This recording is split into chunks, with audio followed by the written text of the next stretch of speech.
We have an update tonight to the missing case we brought you here on Prime last night, and it is the continued search intensifying for 16-year-old Kiely Rodni. She disappeared from a campground party in Northern California nearly a week ago. It was last Friday night. We have surveillance photos tonight captured just hours before Kiely was last seen. Right now, investigators pouring through hundreds of tips in the case, along with cell phone video, anything that could help them retrace Kiely's last steps and any conversations she may have had with people at that party.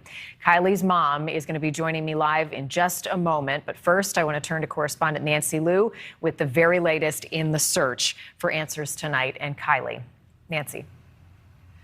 Marnie, the Placer County Sheriff's Office says over 500 tips have come in, and they are following up on more than 300 leads. But nearly a week since Kiely Rodni disappeared, still no sign of her or her car. I don't know where she is. We don't have anything to go off of at this point, but I fully believe that she's alive and well. Kiely Rodni's boyfriend says he is optimistic, sharing what he told her before she went to the party Friday night with her friends. So I was just like, okay, be safe. Don't do anything stupid. But now he is among the many others putting up flyers in the massive search for the California teen now entering day 6. If you have video of that night, detectives want more of it. There has been a lot of video provided, and some of it had to do with a fight that occurred at the party. Detectives right now are asking for any additional video that you have. Law enforcement are searching across the Tahoe National Forest. Well over 200 young people had gathered near the Prosser family campground for a senior last bash. Kiely's grandfather is missing their musical moments and offering belated advice. If your child wants to go to a party or go somewhere, make sure they go with someone and make sure they return with those people. Don't leave anybody behind. Driving out of that campground area at night is treacherous, but so far no sign of Kiely's SUV or her. Law enforcement released images of a sweatshirt Kiely borrowed that night with an eerie caption reading, "You don't want to be forgotten, you just want to disappear." Kiely's mother is garnering strength from the community. It's this community that's standing behind me and standing with me and supporting me and holding me up that is allowing me to fake you guys into all thinking that I have it together, even the smallest bit. We just want word out so that more eyes are out, because we don't have an exact spot to look for, and that is unusual, especially with a large object like a car. Now, it's not clear yet whether the fight at the party had anything to do with Kiely's disappearance, but law enforcement say any videos or images from that night can be helpful in finding Kiely, stressing again that they are not interested in punishing kids for any underage drinking that night. Marnie? All right, Nancy, thank you. I want to welcome in Lindsay Rodni Neiman. She is Kiely's mother. Lindsay, thank you so much for giving us some time tonight. I know it's important to keep Kiely's story out there. The more people that see her face, hear about it, can help in the search. How are you doing tonight?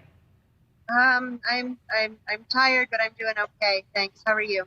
Well, I'm thinking about you, and I'm thinking about that last text message that you shared with Kiely. Tell me more about what she said. Well, she just, it was 11:30 at night, and she said that she was going to be planning on leaving about 12:15 and heading home. And I told her to, be careful and wake me up when she got home. And she said, "Okay, Mama, I love you." And that was it. Do you have any reason to doubt, Lindsay, that Kiely sent that message? Did it sound or seem like a text that she would normally send as you're looking back at things? It was a text that she had sent me over and over again every time she was settling on plans, figuring out, what she was doing. She was always checking. She was always letting me know where she was, when she was leaving, where she was going next. And it was, it was her, "Hey, Mama, I'm on my way home in a little bit, so I'll see you soon." It wouldn't have been unusual for me to even get another text from her another half hour, 40 minutes later, letting me know that she was on her way the last little bit to our house. So that was late Friday night, kind of into the early morning hours of Saturday. At what point did you start to worry, get concerned? Well, I woke up 8 o'clock on Saturday morning and immediately realized that she had not woken me up. And so, I thought my husband was home. Maybe she checked in with him. And so I got up and I looked at the driveway and her car wasn't there. And I looked at her room and she wasn't there. And I reached for my phone and I grabbed, I grabbed my phone and I looked for her location that she always shared with me. And the last update it had was from the party site about midnight. And so at that point, I reached out to her dear friend to see if she was there. And once we found out that she wasn't there, it's terrible. Yeah. And then that panic as a parent sets in. Police, Lindsay, not ruling out the possibility that Kiely may have been abducted, even trafficked. How much are investigators sharing with you about the tips coming in and where they're at in the search? The law enforcement, all of the teams who have been working together with us to find her have been, they've been working, day and night. It seems I see them and so tired. They have been so transparent with us. They've been so open to keeping the communication between them and the investigation and the family just so open. Unfortunately, just none of the tips yet have led to anything definitive that's helping us. What else stands out to you, Lindsay, about that night as you talked to her friends about the conversations that they were having, what was going on at the party? Any of those clues rising to the surface, your mother's instinct, like honing in on something particular? I am letting the police and the teens talk to one another. I am not a trained investigator. I am not someone who has any experience with finding missing children. It's not my position to talk to any of these people and try to figure out what happened. I'm leaving that all to everyone who I trust and I know has the capability and the determination to do so. Well, it is clear from the video that we've seen of the dozens and dozens of volunteers out there, your family and all of those involved. There's a lot of love for Kiely tonight and the efforts to bring her home safely. I was looking at that video of her playing some music. Tell us about your daughter, a little bit personally about her. What makes her so special? Everything makes her special. I'm going to try to get through this. Excuse me. She's such a dynamic human. She has been, as you've seen, so musical. She loves playing music. She started playing at a very young age. 2 was the first time that she got her first violin and started playing. And she loves science. She loves baking. She loves dancing, as you can see in the photo you're sharing right now. She's so dynamic, and in that dynamic personality that she has, she has been able to make true connections with practically everybody she meets because she has a common interest with them. And so there just doesn't seem to be anybody ever who I come across who has met her who doesn't just love her. And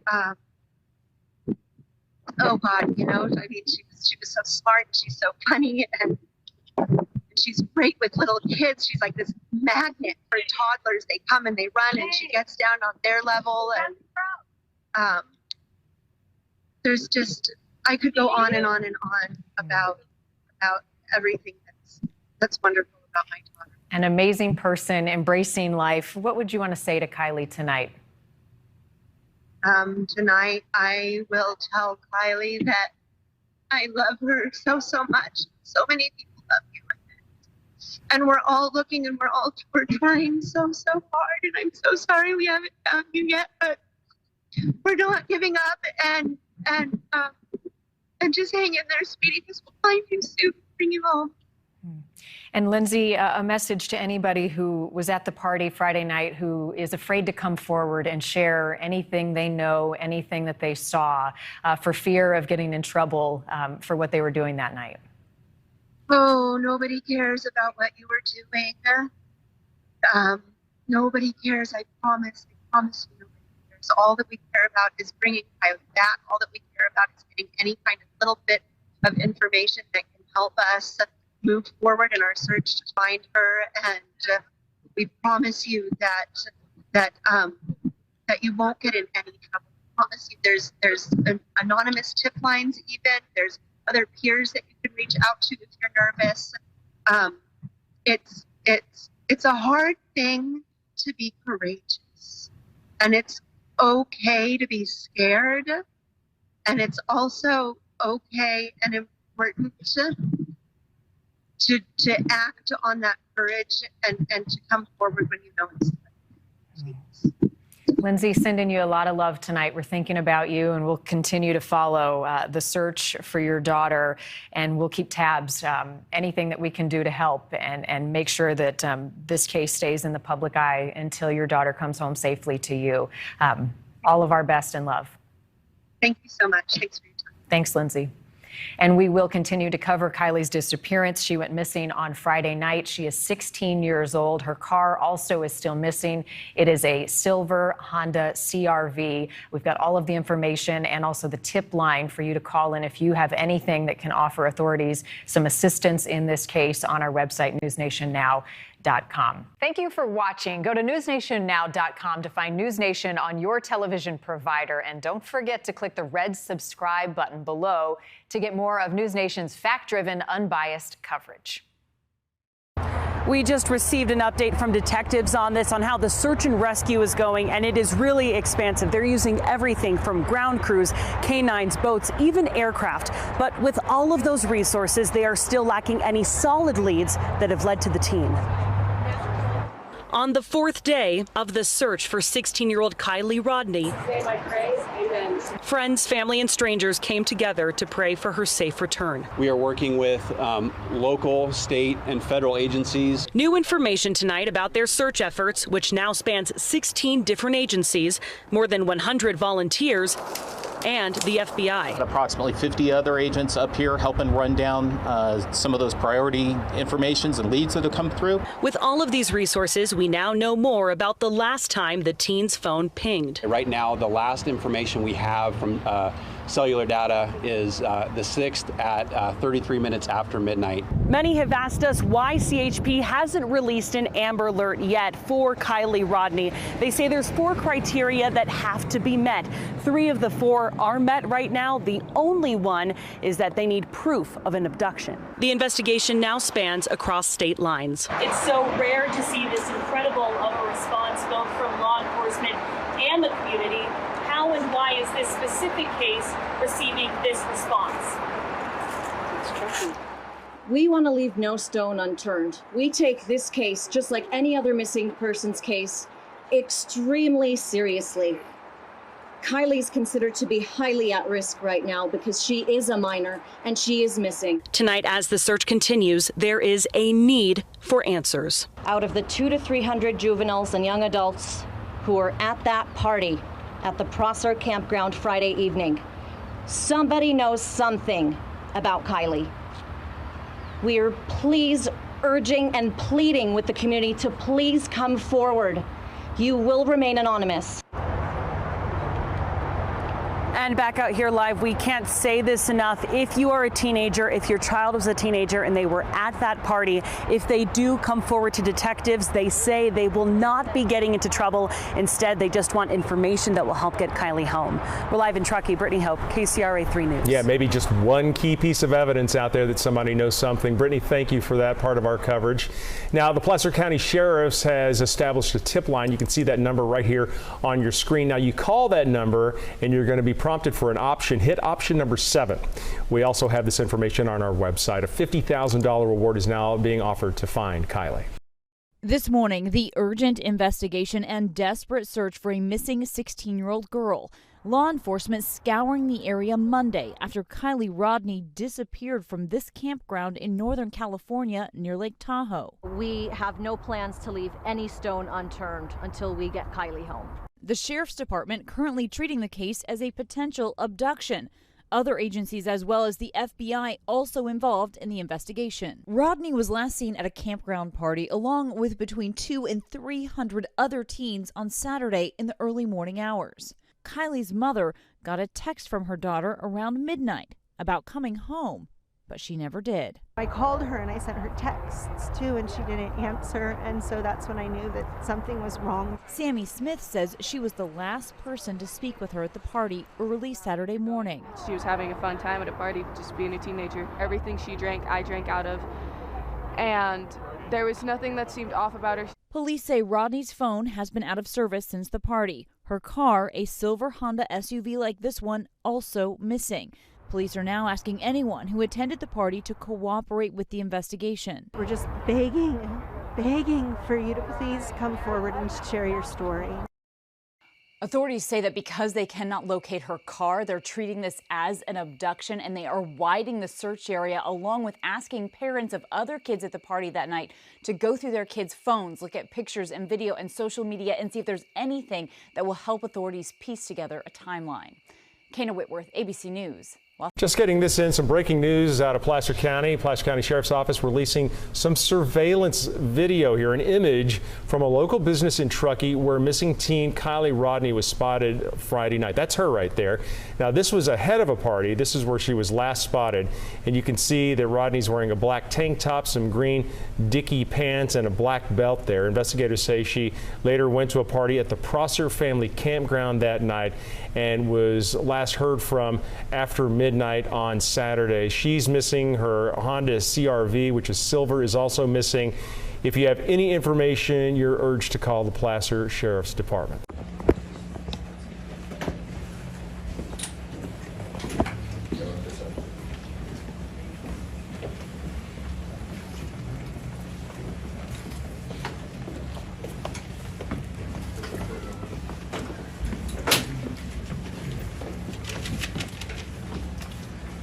Good morning. I'm Shannon Moon. I'm the Sheriff of Nevada County, and appreciate everyone's response and being here today to get some more information into our investigation. We have been working with the family and really since the very beginning trying to make sure that we focus on all of our efforts being for the family. And at this time, last night we did receive some information of the recovery of the vehicle that we've been searching for, and it was located inside the Prosser Lake. It was located within a search zone that we have been searching since the very beginning of our operation. We were very fortunate that we had the assistance of a volunteer group, the Adventures with Purpose, that came out with some very specific expertise and were able to help us in locating the vehicle that we had been searching for several weeks. It's at these times that we really want to recognize the reason why we're all here, and that is for this family. We've said that from day one with our staff, the incredible amount of collaboration that we've received from our partners in this region. Clearly being a mountain town, we're used to having great collaboration, knowing that none of us have enough resources to go around, but when we all work together, I think it is an incredible show of how committed all of our agencies are for our community here. Working hand in hand in unified command, joint command with the Placer County Sheriff's Office.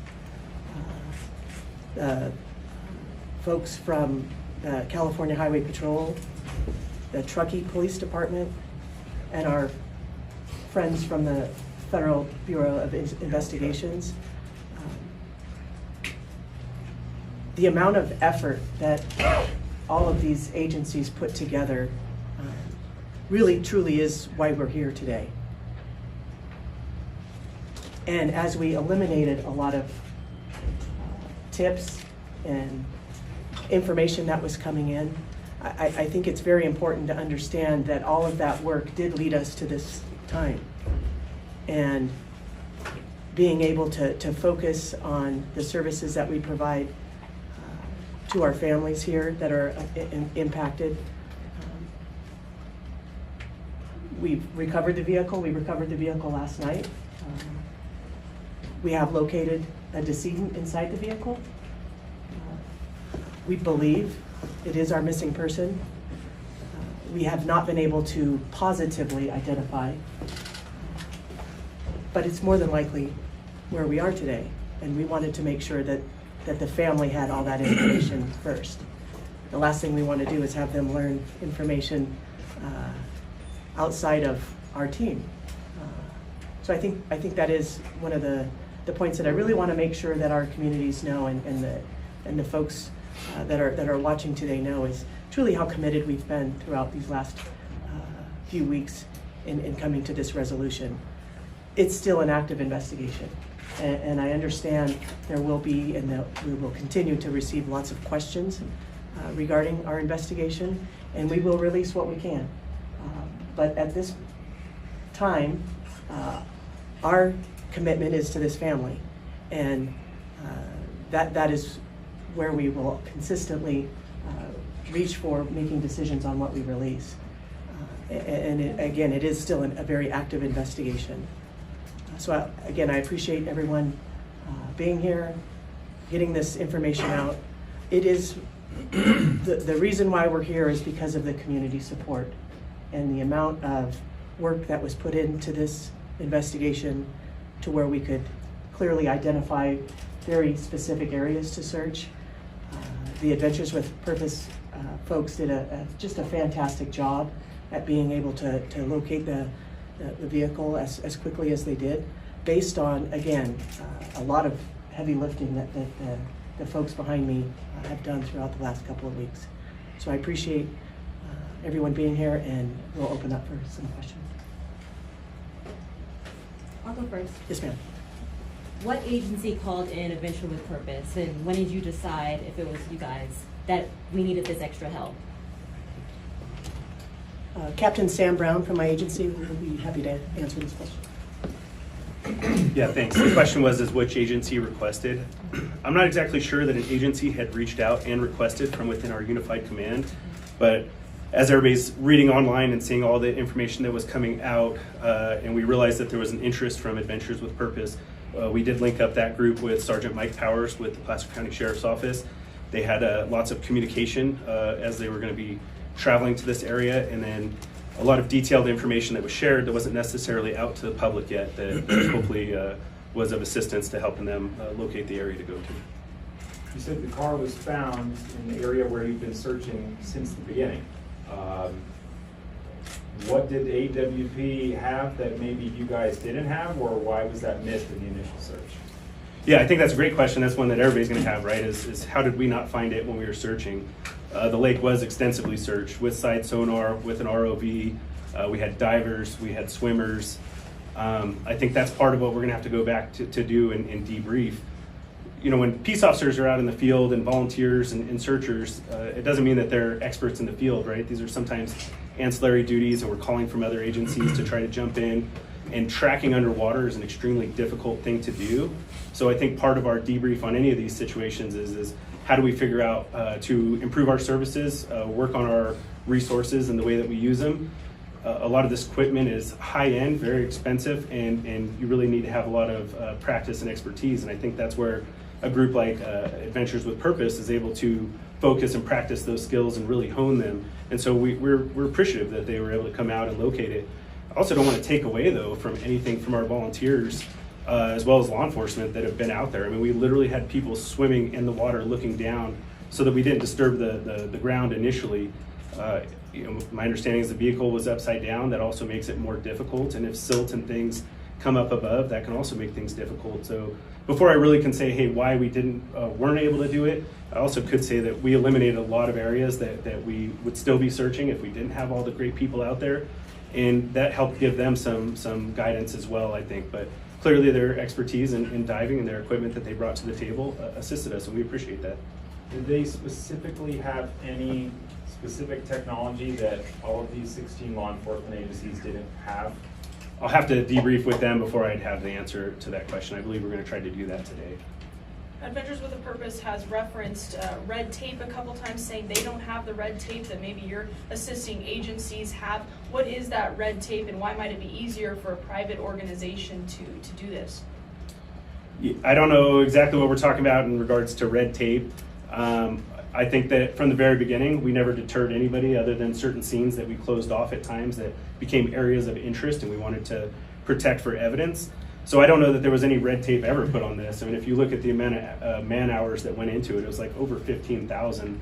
And I know it's even higher than that now. I don't think there was ever red tape. There were maps created for civilians to be out. The boat ramp in the lake were never actually shut down, because the way we were looking at it is more eyes out there, the better off we're going to be for finding Kiely, and that was continually the goal. So I'm not sure that there was ever red tape. I think it comes down to lots of factors, and like I said, we're going to debrief and try to figure out how do we become better and do a better job at these types of operations. Why did agencies believe it was an abduction at first? Yeah, I think there was a lot of miscommunication. I don't know that it was ever labeled as an abduction. I think that you can never take that off the table, and so as we talked as a command group in unified command with all my partners that you see behind us, you couldn't remove that off the table because we hadn't found her. And so, that was some of the struggles with some of the services that we wanted to obtain and things we wanted to do, but we couldn't say it wasn't an abduction, but we also never said that it was an abduction. I think that was clarified fairly early on, but we also probably wouldn't have received all the services and all the people if that wasn't an option. If this was truly a search and rescue mission, we may not have had all the resources to conduct interviews. I think they identified over 400 juveniles, and to be able to interview all those folks and provide feedback off of all that, it takes an army of people, and I think we were lucky to be able to put that together between my partners and agencies that are right behind me. Did any of the juveniles, anybody mention a car going over the side, a car in the water, of all those? I don't believe that statement was made, not to my knowledge. Was there any indication that this was an accident or foul play? That's still being investigated. If we'd like, we could turn it over for CHP can give some information. They are conducting the accident investigation utilizing their MATE team.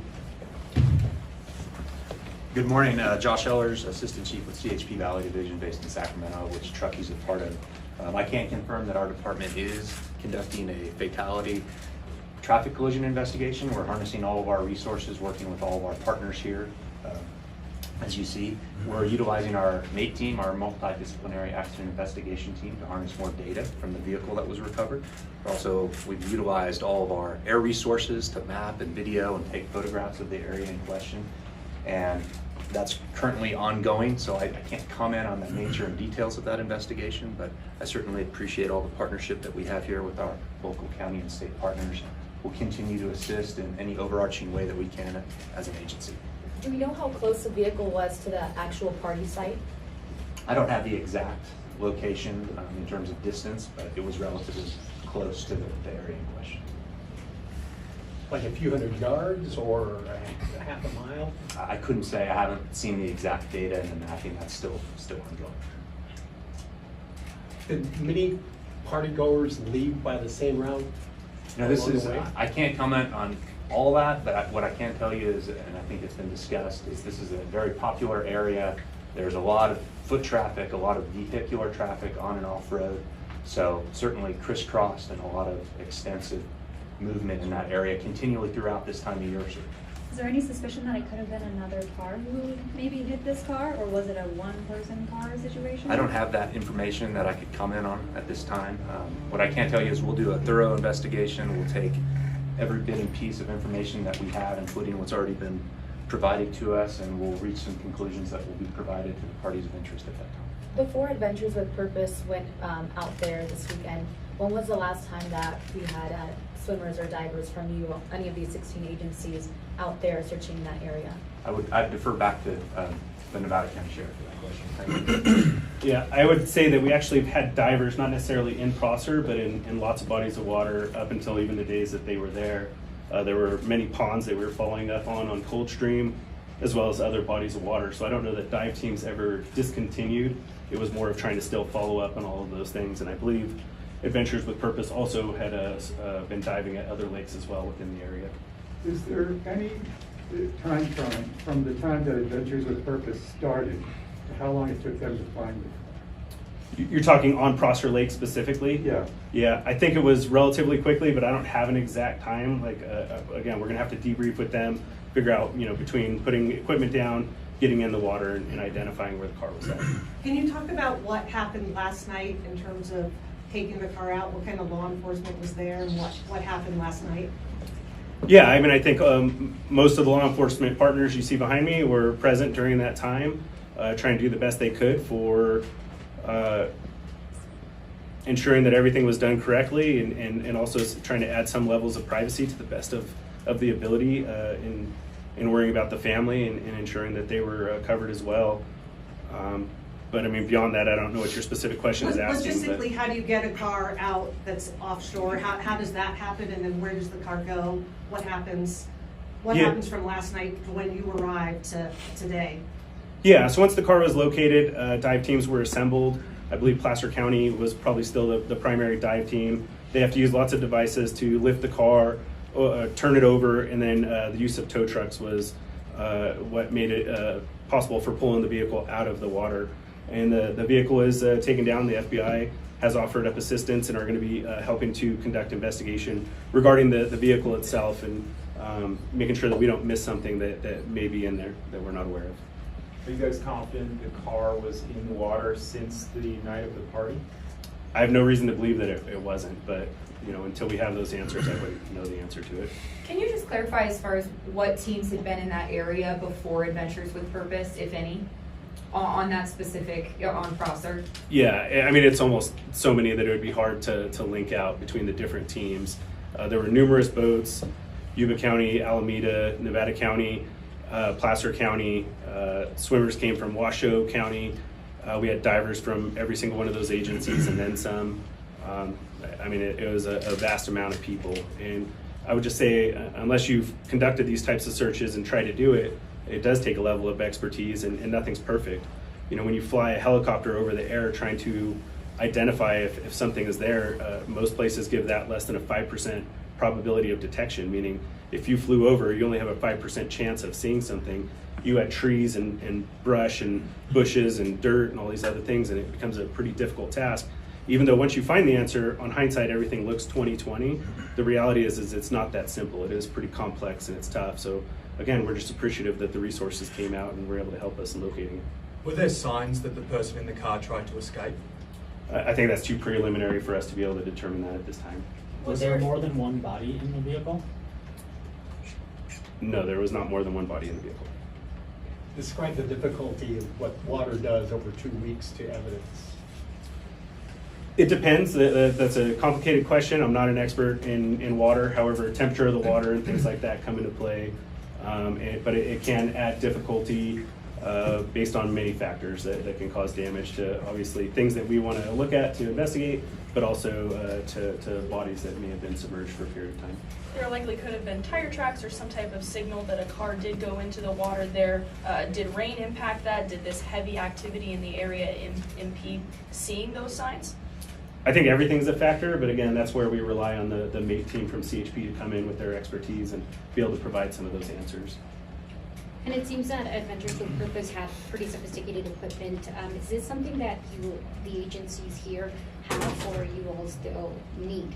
Yeah, I'll have to debrief with them to figure out what equipment exactly they use to see if it's items that we have or if it's a matter of training with the items that we have. So until we talk to them and know exactly what they used and how they went about it, I wouldn't be able to answer that correctly. They also said the car was 14 feet deep. Did y'all go that far to look for the car? Yeah, some of that information is sometimes deceiving. So yeah, the car was reported at 14 or 15 feet. However, the water level since the 6th has also dropped a vertical 3.5 to 4 feet, which could be 20 to 25 feet off of shore. So a lot of things have changed in those aspects. Until we really can look into all that information and sort through it, it's difficult to say whether those factors had a play in it or not. I think it's still more important for us to debrief, look at training, look at equipment, look at tools, and look at outside entities that are experts, where this is maybe their full-time gig that they do, and try to see how we have that involvement from the community to come out and help support. At this time, can you tell if there are any signs of foul play? At this time, we're not going to be able to say anything like that. It's been said that people were drinking at the party that night. Was anything found in the car that could lead you to believe that she was drinking that, where the person found was? Yeah, the investigation's ongoing, so we're not going to be able to comment on that. It seemed like where they found the car, it might have been pretty far from the road. Do you have suspicions that maybe the people were parking on that little island? I wouldn't be able to comment on that either unless somebody gave some statements to that. I hadn't heard any information like that. Do you have any theories as to how the car got in the water, and also what gear was the car found in? I think if I make up theories, then I'm just guessing, and I'm going to lead us back into a trail that's not certain, so we'll wait until we have those facts and details. And as far as the car, we're not going to release any information until we've done a solid investigation on it. Who received the first call from Adventures with Purpose, and what was that call like? I don't know that we received a first call. I think we reached out to them after we read it online. And so I'm not sure, I mean, again, with 150 law enforcement officials, it's possible that a call came in and something happened, but from the Unified Command and talking with my partners, none of us were aware of an initial, so we tasked the investigative sergeant with contacting them and reaching out. So I believe, best I know, we did that proactively on our end. And they contacted the family? I think there's still some sketchy details on exactly how that contact went out, so I don't want to speak on behalf of the family. What was it when you heard, you personally, when you heard that they might have found the car? What went through your head? Well, I think what we all are thinking, which is hopefully this is true, and we got a lot of work ahead of us to make sure that we still do right by the family.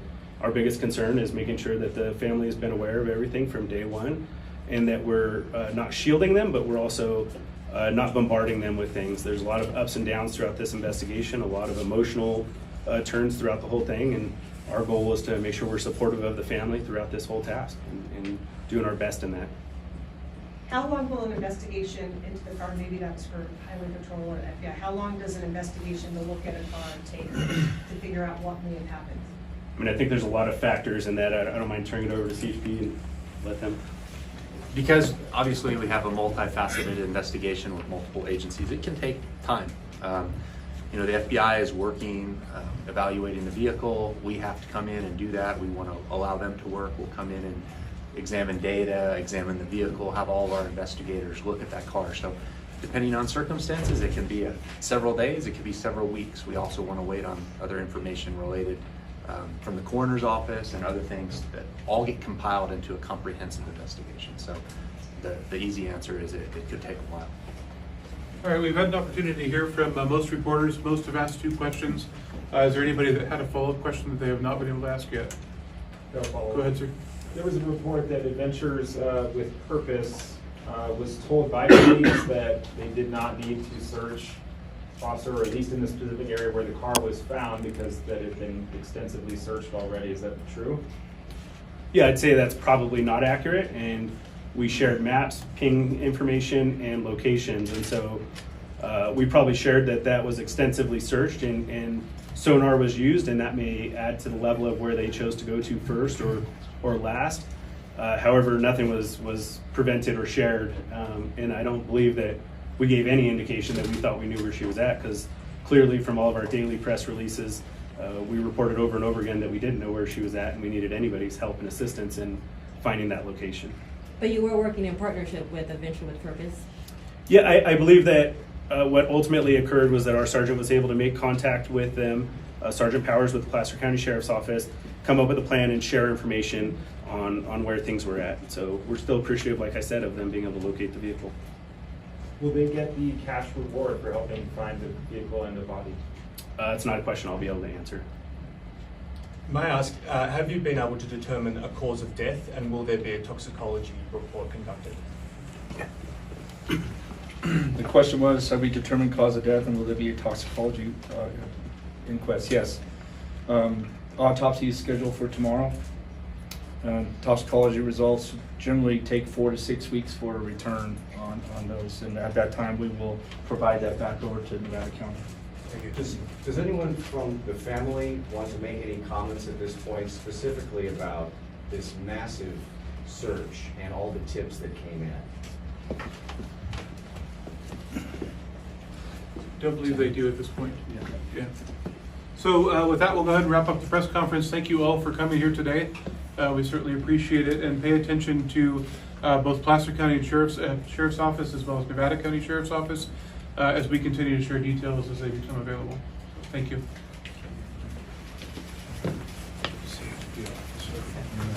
Yes.